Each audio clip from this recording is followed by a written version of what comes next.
Bonjour, bonjour, bonjour, bonjour, bonjour. J'espère que vous allez bien du côté de l'Afrique du Nord, du côté de l'Afrique du Sud, du côté de l'Afrique de l'Est et du côté de l'Afrique de l'Ouest et même au cœur de l'Afrique centrale. J'espère que vous allez très, très, très, très bien. Voilà, nous allons parler aujourd'hui des applications décentralisées. Oui, pourquoi encore les applications décentralisées? Parce que nous nous sommes rendus compte d'une chose.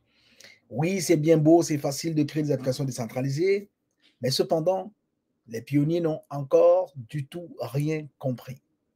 Alors, ceci fait l'objet des arnaques, ceci fait l'objet de la désinformation, ceci fait l'objet même de la perte d'épis. C'est pourquoi nous avons décidé aujourd'hui de faire une capsule en ce qui concerne les applications décentralisées en se posant la question de savoir si elles sont sécurisées et d'apporter aux pionniers les bonnes nouvelles, ce que les pionniers doivent savoir, ce que les utilisateurs du Pi doivent réellement savoir. Il faut noter que le 21 juillet 2025, selon les données vraiment officielles de l'écosystème Pi Network, plus de 7900 applications décentralisées ont été créées via Pi App Studio, la plateforme no-code alimentée par l'intelligence artificielle qui facilite le développement même pour les utilisateurs sans compétences en programmation. Un autre rapport récent mentionne même plus de 21 700 applications décentralisées lancées depuis la mi-2025, incluant environ 7600 chatbots et 14 100 applications personnalisées.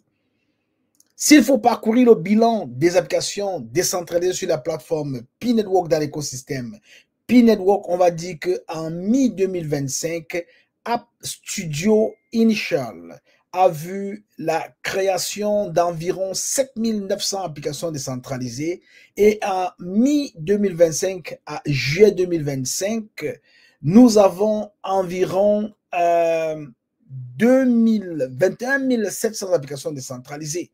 Donc, l'objectif à court terme, c'est un minimum de 100 applications décentralisées actives. Il faut bien le dire. Donc, en avril 2025, seules 19 applications décentralisées étaient officiellement actives sur le mainnet via l'interface d'écosystème du Pi Browser. Donc, de nombreuses autres sont en cours d'intégration ou en phase de test. La communauté cible un total de 100 applications décentralisées actives comme jalon particulier pour ouvrir le réseau à une adoption plus large. Donc, en parlant d'estimation consolidée à ce jour, un montant supérieur à 21 700 applications décentralisées ont été créées via Pi App Studio. Cependant, une majorité reste non intégrée ou non vérifiée sur le mainnet. C'est là et c'est ça que les gens devraient comprendre. Parce que bien évidemment, quand on parle d'applications décentralisées, les utilisateurs de Pi Network qui retrouvent en fait des applications sur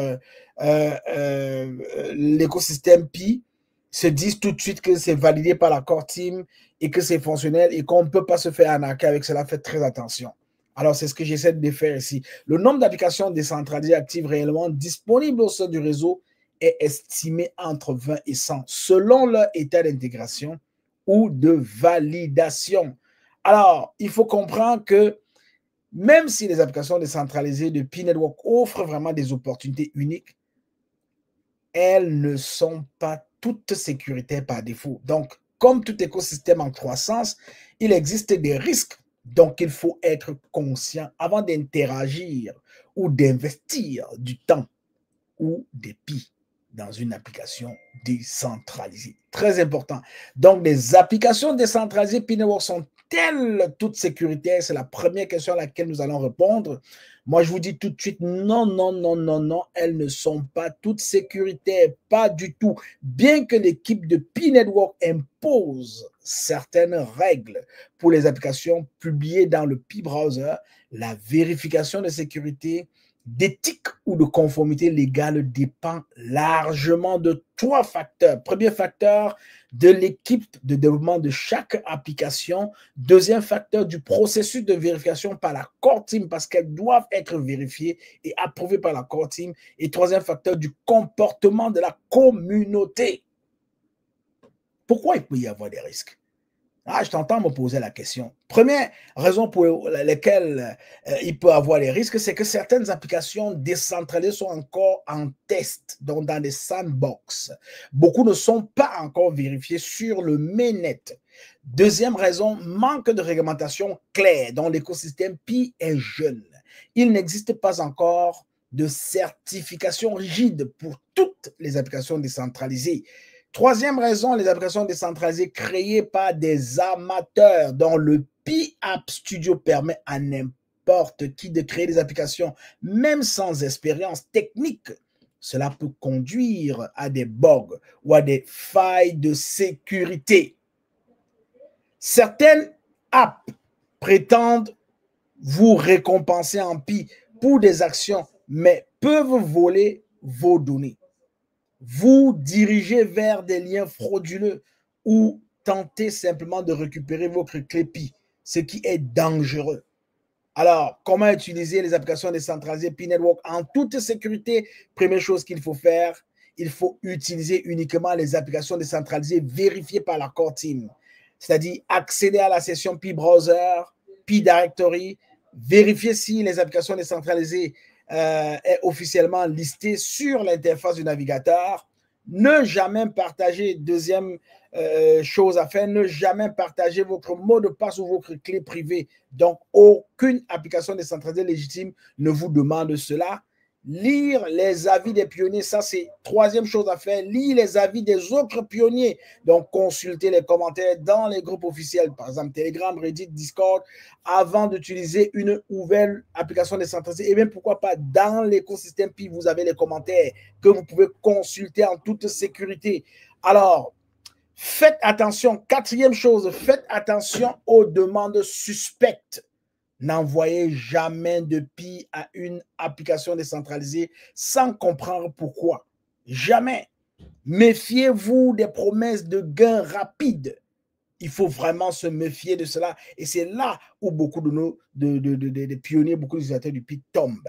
Évitez les clones. Oui, même dans l'écosystème, vous pouvez avoir des clones. Plusieurs fausses applications imitent les logos ou nom de projet officiel. Donc, vérifiez toujours les URL, donc les adresses URL et sources officielles.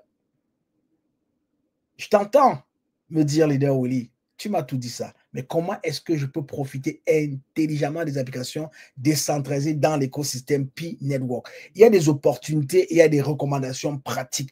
Pour chaque opportunité, je vais te donner des recommandations pratiques. Par exemple, l'opportunité de gagner des Pi via des jeux ou des services.